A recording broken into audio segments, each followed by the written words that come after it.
Buenas tardes, ingeniero.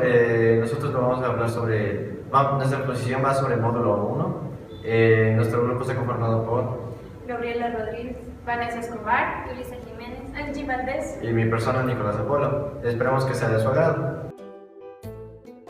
La comunicación es el conjunto de procedimientos que nos permite transmitir mensajes cognitivos o afectivos de forma consciente o inconsciente. Etimológicamente, la palabra comunicación viene de la voz latina que significa común. Por lo tanto, es poner en común ideas, pensamientos, sentimientos, expresiones y utilizamos con la misma lengua. La importancia. La comunicación nos ayuda a enseñar y aprender. Es el pilar de las relaciones. Es la herramienta esencial para todos los seres vivos, ya que sin esta no podríamos comunicarnos ni saber las necesidades de tanto los animales como los seres humanos y viceversa.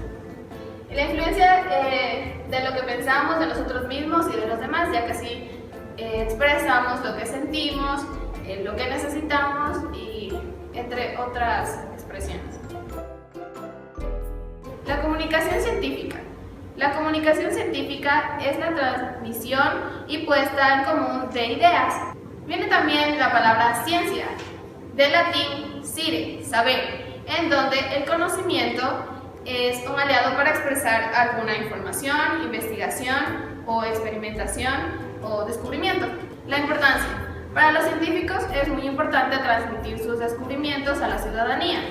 Para lograr ese objetivo es indispensable que los resultados obtenidos puedan ser entendidos por la mayoría de las personas. Es por ello que sus fórmulas han sido transformadas a un idioma legible y entendidos por todo el público.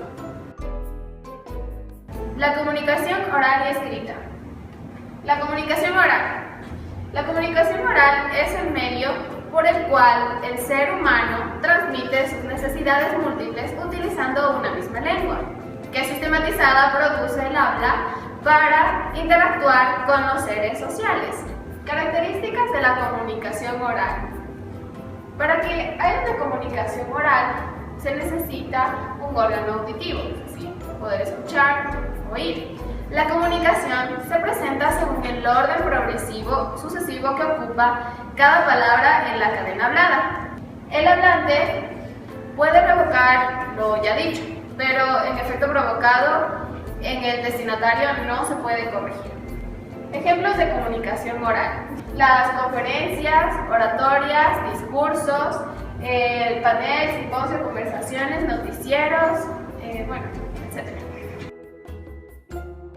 La comunicación escrita. La comunicación escrita plasma todo relato en el tiempo. Puede ser modificada, transferida, estudiada o compartida en diversos entornos. Características de la comunicación escrita. La visión es el sentido o instrumento que facilita la comprensión del escrito. La escritura fue creada para contar y recordar la historia del universo cronológicamente, por eso es permanente. En la escritura, la retroalimentación no es inmediata, el tiempo que es aprovechado para el análisis y corrección de la misma. Gracias. Los elementos de la comunicación oral y escrita. Los procesos de comunicación oral requieren un correcto entendimiento entre el emisor, el mensaje y el receptor. Los procesos de comunicación escrita, a diferencia de los orales, requieren que el código por el que se transmite sean totalmente aptos para realizar este proceso. Los procesos de comunicación son mejormente conocidos como intercambios de conocimientos. Aquí tenemos los elementos de la comunicación oral y escrita. En primer lugar tenemos al emisor, que es quien elabora y transmite el mensaje. El receptor, quien es la persona que recibe el mensaje. El código, que son un conjunto de signos que tienen relación y se combinan mediante reglas. Canal, medio físico por el que se difunde el mensaje. El mensaje es la información o contenido que es transmitido por el emisor. El contexto son un conjunto de circunstancias que definen la comunicación y la interpretación del mensaje. La retroalimentación se produce cuando el receptor busca la finalidad de la comunicación, que es una respuesta. Los ruidos, que son la dificultad que existen para que haya un correcto proceso de comunicación. Gracias. Relación de la comunicación y la lengua. Lengua y lenguaje. La comunicación se interrelaciona muy de cerca con la lengua o idioma y con el lenguaje, que es a su vez el uso de la misma. También por medio del conocimiento de las reglas gramaticales y en unión con nuestra cultura, ya que somos individuos sociales y tenemos acceso al idioma. Todas las vinculaciones que existen en el idioma corresponden al lenguaje. La lengua es el conjunto de elementos tanto escritos como orales, que intervienen en la comunicación. Este conjunto de signos es propio de un conglomerado, puesto que éste se rige a cierto grupo de individuos pertenecientes a una región o comunidad lingüística. Entre los ejemplos de lengua podemos citar el francés, el español, el alemán, entre otros. Son diferentes los idiomas que se hablan en distintos lugares del mundo, por determinadas comunidades de acuerdo a sus influencias previas a causa de desplazamientos durante las diferentes ramas de influencia y colonización. La lengua es un código social y una facultad universal compartida por todas las personas y no se la puede cambiar. El lenguaje se subdivide en diferentes niveles, lo que lo abordaremos desde su expresión máxima que son el habla. El habla es el uso de la lengua dentro de las características propias de cada comunidad lingüística. Se puede ver sus divisiones dependiendo de dónde se habla. A esto se refiere a los modismos y este tipo de cosas. Norma. La norma es el reglamento o la convención social que se establece dentro de cada región lingüística sobre el uso de la lengua. Hace referencia a la elección de un determinado código por parte del conglomerado. Uso. El uso es la práctica del lenguaje dentro de la comunicación. Cada individuo tiene diferentes maneras de emplear el código para expresar un mensaje por medio del habla y de acuerdo a las normas establecidas. Pero la vinculación de los fragmentos utilizados es de libre elección para cada persona. El idiolecto es algo un poco más íntimo, se reduce a pequeñas zonas o regiones. Proviene de voces griegas, idios, que significa propio, y lexis, que es lenguaje. Es un lenguaje propio que se emplea en determinados grupos sociales o culturales, las llamadas tribus urbanas. Son un claro ejemplo, comunicándose de una manera que solo quienes pertenecen a ellas pueden comprender, por medio de la jerga, las expresiones y gestos especiales e inherentes a cada agrupación. También es la manera en la que miembros de comunidades apartadas se comunican. Gracias. Funciones del lenguaje. Se define como funciones del lenguaje el uso de la lengua que hace un hablante según sus intenciones. Estas pueden ser emotiva o expresiva. Expresa emociones, sensaciones y estados físicos. Se utiliza cuando el emisor transmite un estado de ánimo que tiene que ver con los sentimientos. Esta función del lenguaje es la más útil en la comunicación, ya que un ser humano lo manifiesta en las charlas cotidianas o en su vida académica. Representativa o referencial. Representa objetivamente una realidad. Podemos encontrar la función referencial en textos expositivos, informes, actas, narraciones, descripciones, solicitudes, en documentos y en noticias. Función poética o estética. Altera el lenguaje cotidiano para provocar un efecto en la forma. Esta función llama la atención en la manera elegante y poética, es decir, la manera en que decimos el lenguaje estilizado y utilizamos nuestros recursos literarios. Su propósito es impresionar al lector y conmoverlo de la manera que crea belleza. Conativa o apelativa. Su propósito es incitar o influir a otros para que hagan algo. Función conativa o apelativa. Su función es incitar o influir a otro para que haga algo, para que él reaccione ante el mensaje recibido. La función fáctica o de contacto.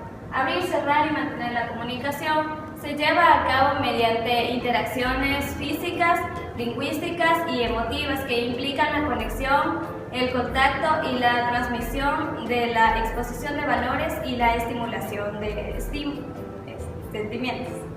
La función metalingüística se refiere directamente al código. Se manifiesta cuando se usa la lengua para hablar de la misma lengua o cualquier otra. Por ejemplo, no se puede decir hubieras estudiado rezagados. Lo correcto sería decir muchos estudiantes rezagados, o she es el pronombre femenino singular en inglés. Gracias. El tema es técnicas para hablar en público. Hablar en público puede llegar a ser muy difícil y mucho más cuando se tiene bastante miedo, pero no es imposible. Para poder hacerlo correctamente y conectar con la audiencia, es importante tener ciertas claves. 7 técnicas para poder hablar en público. Como todo objetivo para poder hablar en público se necesita constancia y ejercitación. La primera técnica es la respiración consciente. Esta se puede realizar de 3 a 5 minutos al día. Para poder llegar a realizar esta respiración consciente, nosotros necesitamos tomar asiento, relajar los hombros, alzar el pecho, inhalar y exhalar por lo menos 5 segundos por cada inhalación, 5 por retener el aire y 5 por la exhalación. Punto 2. La vocalización. Para poder vocalizar de una buena manera se necesita realizar estos siguientes pasos. El primero es relajar el cuerpo, el segundo es exhalar y el tercero es inhalar el flujo de aire por medio de sonidos al pronunciar las vocales de una manera constante. Y el último es practicar esto de acuerdo a sonidos graves y agudos. El cuarto paso es pronunciar trabalenguas. Este paso ayuda a pronunciar correctamente y a tener una fluidez al hablar de una manera mucho mejor. Elimina también el titubeo. 4. Visualización. Para poder hablar en público de una manera correcta, se necesita proyectarse e imaginarse una buena presentación. Esto genera confianza y elocuencia. 5. Grabarse o escucharse. Ya sea en audio o en video, esto es esencial para poder familiarizarse con tu propia voz y tu propia imagen. Puede ayudarte a corregir ciertos errores que cometen y también mejoras de manera personal lo dinámico y expresivo. 6. Improvisar. Esto es lo más importante para poder hablar con elocuencia. Para practicar se necesita estar solo o también estar con amigos de confianza. Uno puede estar en el espejo, observarse mientras habla, o también sus amigos pueden grabar video mientras uno está hablando y así puede mejorar la improvisación con respecto al tema seleccionado. 7. Escribir las ideas. Es esencial escribir tus ideas para poder dar una buena presentación al público. Lo esencial es investigar, guardar las ideas y, aparte de anotarlas, poder darle un sentido a todo lo que se piensa para poder hablar correctamente. No dejar volar las ideas. Para poder hablar en público no solo se necesitan estas 7 técnicas, también tenemos los 7 tips para poder hablar en público. El primer punto, expresarse con sencillez. Lo más importante es expresarse de una manera natural para que el público pueda entender y captar todo lo que uno está presentando. Segundo punto, organízate. Es esencial organizarse, siempre tener coherencia en lo que se dice, en la introducción, un desarrollo y una conclusión. Punto 3, sé breve. La duración de los números de los espectáculos siempre varía de entre 13 a 15 minutos para que el público se mantenga despierto y escuche todo lo que uno habla. Es importante evitar los discursos demasiado largos y rolleros. Punto 4. Sé sincero. Sé sincero siempre contigo mismo para poder expresarte de una buena manera. Si puedes convencerte a ti mismo de lo que estás hablando, puedes convencer a tu público. Punto 5. Es importante que haya una relación entre el público y el expositor. Siempre es necesario sonreír, ser amable y demostrar una confianza para que los demás puedan escucharte. Una vez que hayas captado la atención del público, puedes expresarte de una mejor manera. Punto 6. No leas, habla. Lo más importante para hablar con el público es saberse bien los temas y expresar tus ideas. Es importante no leer para poder tener coherencia con tu propia forma de ver el tema. Y punto 7 y último, relájate. Lo más importante es tener confianza